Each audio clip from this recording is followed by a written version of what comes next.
Welcome back to Reddit Story Time. Today we have four incredible stories. Let's dive right in. Story number 1, The Giving Garden. Our first sleep story tonight is about a shelf and everything a shelf can hold when a neighborhood decides to be kind. A few weeks ago, someone set up a small giving pantry in their front yard. The idea was simple: take what you need, leave what you can.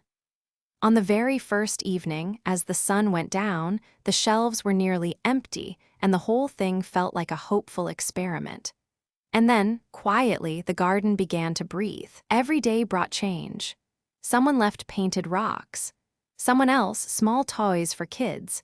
Mugs and tumblers appeared. Plant cuttings in jars. Art kits. Handmade things made with care. Each morning the storyteller would walk out and find yesterday's treasures gone and new ones in their place. A quiet circulation of generosity. No money, no transactions, just neighbors passing good things back and forth through a wooden shelf. Within a week, the shelves were overflowing. Nothing stayed long, and nothing was ever empty for long either. There's a soft rhythm in that, isn't there? Things given, things taken, things given again. A whole community breathing together slowly through the seasons. If you're drifting off right now, imagine that shelf in the dusk light, warm windows behind it, street lamps humming, someone walking up with a jar of cuttings and a small smile. The world has quiet corners like this. They're real. Sleep well. And the verdict, quiet joy. Story number 2, A Day with Aunt Emma. Tonight's second story takes us back to an October school break, many years ago, when a 6-year-old boy needed somewhere soft to land. His parents were divorcing, and his mother was deep in lawyer meetings, so she brought him to stay with his Aunt Emma, her sister, a child psychologist with a warm voice and an even warmer hug. She met him at the door with "Hi, sweetie," a big hug, and a kiss that left a lipstick mark he wore like a badge for hours. She knew he loved Star Wars. So that very day, they drove to the toy store and she told him to pick out battle packs, and when he carefully chose just one, being polite, she quietly put another in the cart because she knew.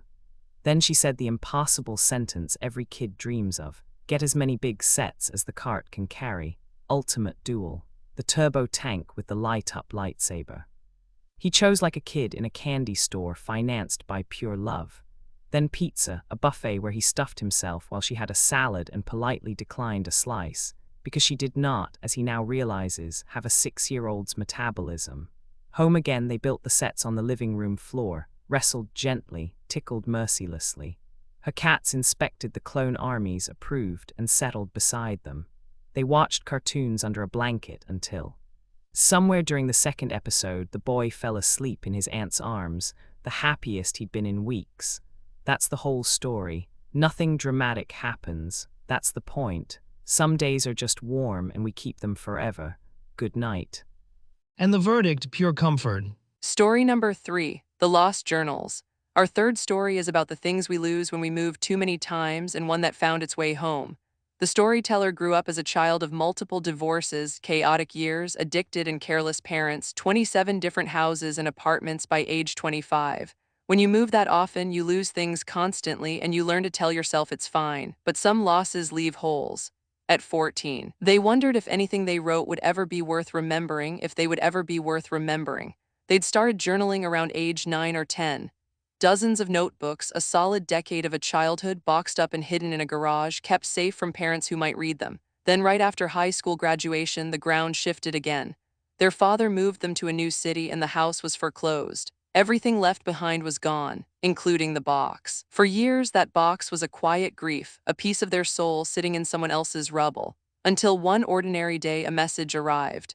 A stranger had found 2 of the journals years ago somewhere, had carried them around, had seen a full name written inside the front cover, a name and a date from 2003, and had gone looking for the person it belonged to, just to give them back, a person with no reason to care about a name in an old notebook, caring anyway. Today, at 38, the storyteller is getting 2 of those journals returned, a piece of their childhood that outlived the chaos. The things we write when we're young, kept safe by a stranger's kindness. If you're half asleep now, hold on to that. Somewhere out there, small kindnesses are quietly mending old holes. Rest now. And the verdict, a piece of home. Story number 4, Mom's First Words. One more story before you drift off, the shortest of the night and the softest. Last December, a mother suffered a ruptured brain aneurysm. For weeks afterward, she could not move even a single finger. Relearning everything, holding a spoon, sitting up, the thousand small motions we never think about, that was the road ahead. Her child, our storyteller, has been there every single day doing the slow work of recovery alongside her. A few weeks ago, they shared a small victory here, Mom solving her first puzzle, and they ended that post with a hope typed with a smiling face. I hope that soon, with our efforts, I can hear Mom's voice again. Every now and then, as part of her therapy, the storyteller holds up fingers, 1, 2, 3, and asks Mom to say the number out loud. It's a test.